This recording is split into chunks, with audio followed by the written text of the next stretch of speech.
Hello there, Nazym. Let's go. Forcing private business relocation by local governments from huge cities to provinces is a debatable issue both in the developed and developing world. Good start, except I wouldn't have used this because we're kind of saying this by saying that. So that's why I skipped over it. So I would use one or the other, and in this case, this is more appropriate. This essay will discuss both advantages and disadvantages of the move using examples from Russia, Kazakhstan, and Canada to provide points and state arguments. And I put them in that order because that's the order that they appear in your essay. And also, we didn't mention Canada, even though we didn't mention Canada here, even though we're going to mention it there. Also, these are in the wrong order. First, you mention Russia, and then you mention Kazakhstan. So put them like that in your introduction. The benefits of a company to stay, or the benefits for a company to stay in a large city are twofold. Firstly, people will go through fierce competition to be hired there, provided that the company is famous and profitable. Good. For instance, companies located in Moscow enjoy a wide variety of candidates, which improves the quality of recruitment. Okay, so two words, very useful, that help us say all of this with much less words. And also, this is not grammatically correct. Okay, so that's why I immediately just corrected it. Also, I would put a full stop, and now I'll just put secondly. Okay, secondly, major cities have constantly changing demands and challenge companies to provide prompt services and value for money to their customers. Excellent. For example, when an FMCG company launches a new product, they perform sales tests in Almaty, which is the biggest city in Kazakhstan, to understand if the product will be a profit generator or not. Therefore,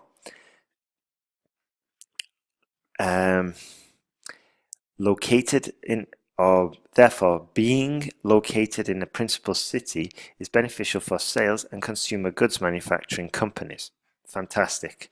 So here, you might want to just say what FMCG company is. For example, when a major supplier of household goods, such as FMG company, launches a new product, okay, now I know what it is. I thought at first it was a mining company or something like that. So, yeah, it might be clear to you, but for the reader, it might not be. However, so big, we've used big a lot. We can use major, city, principal city, large city, capital cities. There's lots of different words we can use instead of just big. However, big city location, however, being located in a large city, or however, yeah, as I first said. However, being located in a major city has its drawbacks, such as expensive office rent and remoteness from the main production areas. Many mining and production companies nowadays tend to move their head offices to mining sites or production plants. A particular relevant, valuable, useful, insightful example here comes out of my own experience when the Canadian parent company decided to close the local head office and to relocate people to the mining side, as holding an office in Almaty was costing around 1 million annually, which was a significant amount, especially during a period of gold price decreases.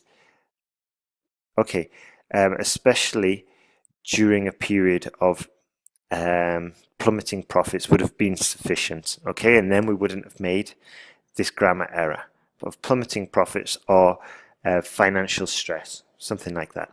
Furthermore, there is a deficiency in distant control of business processes. Therefore,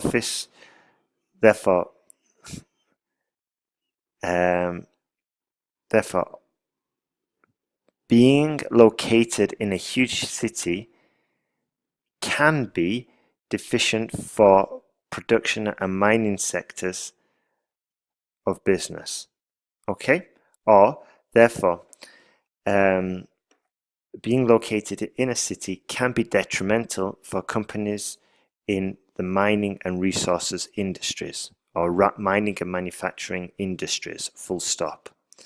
Okay, so we can see there's some grammar issues and some small vocabulary issues, which I think would probably start to improve once we start writing once we start writing more frequently, and also making a list of vocabulary to include. So it looks like we're doing that already, which is fantastic. Let's have a look at task 1. Dear Aunt Laya. Okay. Dear Aunt Laya. Remember we have a small space here, blank space. That's just a formality in letter writing. So excited about you staying with me during your vacation.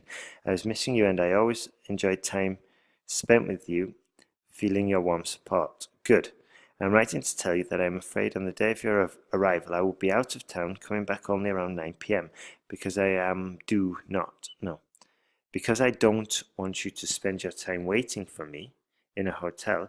I'm writing this letter to give you some instructions. Good. Firstly, I'd like to say that I am leaving the front door keys with my neighbor. Her name is Nazym, and she is supposed to be at home all day long.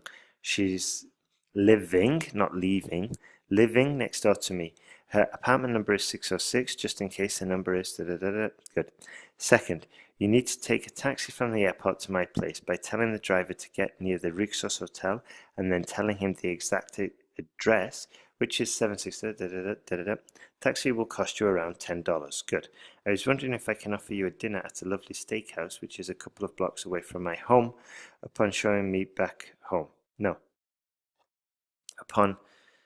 So let's just organize this a bit differently. So we're going to do this offer once you get back home. So first you need to be home before you can offer, so put that here. So when I arrive home, I was wondering if I can offer you a dinner at a lovely steakhouse, which is a couple of blocks away from my home.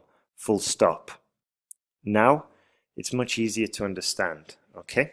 Please let me know if that option fits with you, or fits you, is suitable for you, or if you have any other plans for the evening. Looking forward to seeing you, Nazym. Excellent. Good work there, Nazym. We've covered all the points, suggestions, when you get back, directions, the keys. Fantastic. So that's really good. Be careful though here about the sentence structure. We can organize it for clarity.